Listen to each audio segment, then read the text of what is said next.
Hello student, আশা করি তোমরা ভালো আছো। আমিও ভালো আছি। চলে এলাম তোমাদের ফার্স্ট সেমিস্টার মেজর বেঙ্গলির আরো একটি নতুন ভিডিও নিয়ে। আজ আমি তোমাদের সামনে তোমাদের বাংলা সাহিত্যের ইতিহাসের প্রথমার্ধ থেকে মনসামঙ্গল যে রয়েছে বিষয়টি, সেটি আগের দিন আলোচনা করেছিলাম। আর আজ আমার আলোচ্য বিষয় হচ্ছে ধর্মমঙ্গল, ঘনরাম চক্রবর্তী যার শ্রেষ্ঠ কবি। তাহলে দেখো, ক্লাস শুরু করার আগে তোমাদের একটা ইনফরমেশন দিয়ে রাখি। যারা আমাদের অনলাইন ক্লাসে যুক্ত হবে ভাবছো, তারা কিন্তু দেরি না করে খুব তাড়াতাড়ি যুক্ত হয়ে যাও। ইতিমধ্যেই কিছু স্টুডেন্ট আমাদের সঙ্গে যুক্ত হয়ে গেছে, তারা নোটস পেয়ে গেছে, নিজেদের মতন তারা পড়াশোনা শুরু করে দিয়েছে। তাই বলছি, কেউ কিন্তু দেরি করো না। রীতিমতো ক্লাস শুরু হয়ে গেছে। সাপ্তাহিক যে ক্লাসগুলো আমি দিচ্ছি সেগুলোতে ডিটেলস তোমাদেরকে বিষয় ভিত্তিক ভাবে সেগুলো সুন্দর সাধারণ ভাবে বোঝাচ্ছি। তাই দেরি না করে আমাদের দেওয়া নাম্বারে যোগাযোগ করো। জ্ঞানজ্যোতি কোচিং সেন্টারের তরফ থেকে আমি প্রত্যেকটা স্টুডেন্টকে জানাচ্ছি ওয়েলকাম। তোমরা খুব তাড়াতাড়ি আমাদের সাথে যুক্ত হও এবং প্রথম থেকে ক্লাসগুলোতে থাকলে তোমাদেরই সুবিধা হবে। কতটা উপকৃত হবে সেটা তোমরা পরে বুঝতেই পারবে। দেখো, আমাদের যোগাযোগ নাম্বার 6295916282 এবং আইটি নাম্বার 7076398606।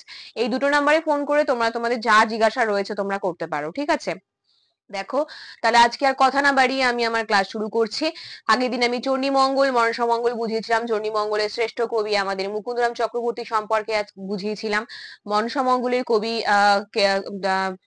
বিজয়গুপ্ত এবং তন্ত্রবিভূতি জগজ্জীবন ঘোষাল সম্পর্কে আমার ভিডিও আছে।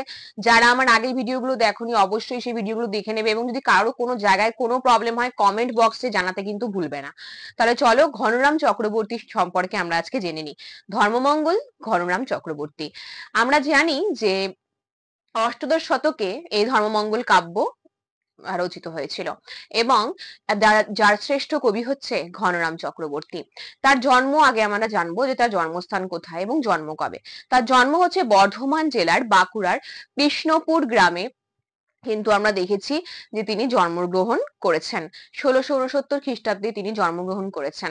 এবং তার পিতা ও মাতা, পিতা হচ্ছে গৌরীকান্ত এবং মাতা হচ্ছে সীতা দেবী, এবং যার নির্দেশে তিনি এই ধর্মমঙ্গল কাব্য রচনা করেছিলেন তিনি হচ্ছেন রামদাস। এটা খুব ভালো মতো তোমাদের মনে রাখতে হবে।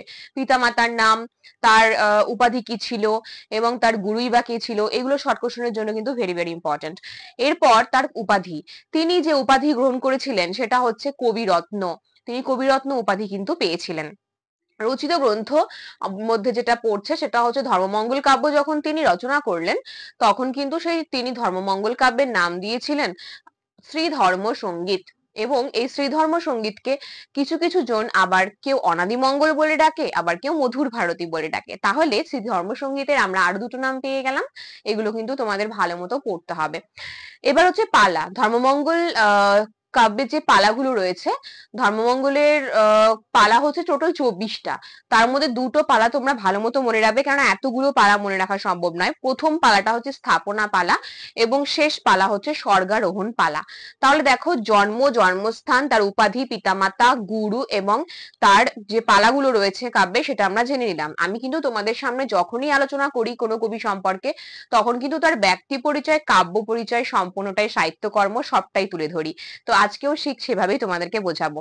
এর পরের বিষয়ে আসার আগে আমি তোমাদেরকে একটা কথা বলে দিতে চাই, সেটা হচ্ছে আমার চ্যানেল, আমাদের যে চ্যানেল রয়েছে সাবস্ক্রাইব করে দাও চ্যানেলটা খুব তাড়াতাড়ি। কারণ তোমরা কিন্তু সবার আগে যদি নোটিফিকেশন পেতে চাও প্রত্যেকটা ক্লাসের, তাহলে সবার আগে তোমাদের আমাদের অফিসিয়াল চ্যানেলটি সাবস্ক্রাইব করে পাশে থাকা বেল আইকনটি ক্লিক করে নোটিফিকেশন অল করে রাখতে হবে, তবেই কিন্তু সবার আগে তোমাদের কাছে নোটিফিকেশন পৌঁছবে। তাহলে দেখো, দেরি না করে খুব তাড়াতাড়ি চ্যানেলটা সাবস্ক্রাইব করে দাও। আর যারা আমাদের সাথে আছো তাদেরকে তো তারা তো আছোই, যুক্ত হয়েছই, আর যারা যুক্ত হবে ভাবছো খুব তাড়াতাড়ি কিন্তু যুক্ত হয়ে যাও। এবার দেখো, এবার আমি বলবো তোমাদের কাছে যে ঘনরাম চক্রবর্তী যখন কাব্যটি রচনা করেছিল তখন তিনি কার নির্দেশে কাব্য রচনা করেছেন। যেরকম মনসামঙ্গল, চণ্ডীমঙ্গল আমরা দেখতে পারি যে সেখানকার কবিরা বলেছিল যে দেবী নাকি তাদেরকে নির্দেশ দিয়েছিল, কিন্তু এখানে কোনো দেবীর স্বপ্নাদেশের কথা উল্লেখ নেই। ঘনরাম চক্রবর্তী স্বয়ং বলেছেন একটা কথা, সেটা হচ্ছে যে তিনি তার গুরু রামদাস তার কথাতেই কিন্তু এই কাব্য রচনা করেছিলেন। এবং তার কাব্য কাহিনীর মধ্যে যে দুটো যে পালা রয়েছে, মানে দুটো যে খণ্ড রয়েছে সেটা আমি তোমাদেরকে বলে দিচ্ছি। দুটো ঘটনাই খুবই সুন্দর। একটা হচ্ছে হরিশ্চন্দ্র ও লুইচন্দ্রের কাহিনী, আরটা হচ্ছে লাউ সেনের কাহিনী। ঠিক আছে, খুব সুন্দরভাবে দুটো কাহিনী তুলে ধরেছেন তিনি। এবং কাব্য রচনাকাল আমরা জেনে থাকি যে ঘনরাম চক্রবর্তীর কাব্য রচনাকাল হচ্ছে 1711 খ্রিস্টাব্দ।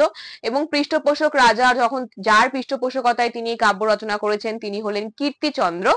আর কাব্যের যে মূল চরিত্রগুলো রয়েছে, দুটো যেটা খণ্ড আমি বললাম, সেই দুটো খণ্ডের মধ্যে মূল যে চরিত্রগুলো আছে সেগুলো আমি তোমাদের সামনে বলছি।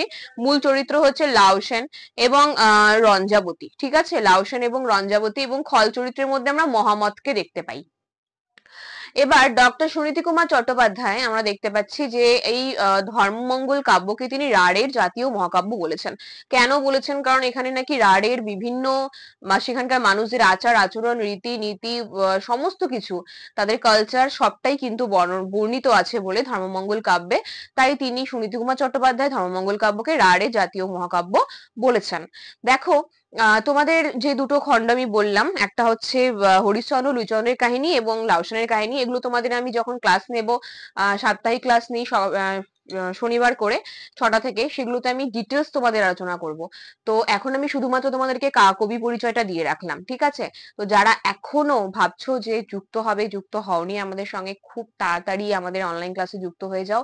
কাহিনীগুলো তোমাদেরকে জানতে হবে, তার ভেতরের অনেক কিছু রয়েছে বিষয়, সেগুলো জানতে হবে। শুধুমাত্র নোটস পড়ে কিন্তু যে ভাবছো যে পরীক্ষা দিতে বসে যাবে তোমরা, তা নয়। বিষয়গুলোকে যতটা ভালো মতো জানতে পারবে, বুঝতে পারবে, নোটস তত সাধারণ হবে তোমাদের কাছে মুখস্থ করার জন্য। তাহলে চলো, আজকে ক্লাস এত পর্যন্তই, এবং পরবর্তী ক্লাসে আমি তোমাদের সামনে আরো একটি নতুন ভিডিও নিয়ে চলে আসবো। ততক্ষণ অবধি সুস্থ থাকো, ভালো থাকো, আমাদের সাথে জুড়ে থাকো এবং আমাদের চ্যানেলকে ভালোবেসে আমাদের সাথে থাকো। ধন্যবাদ।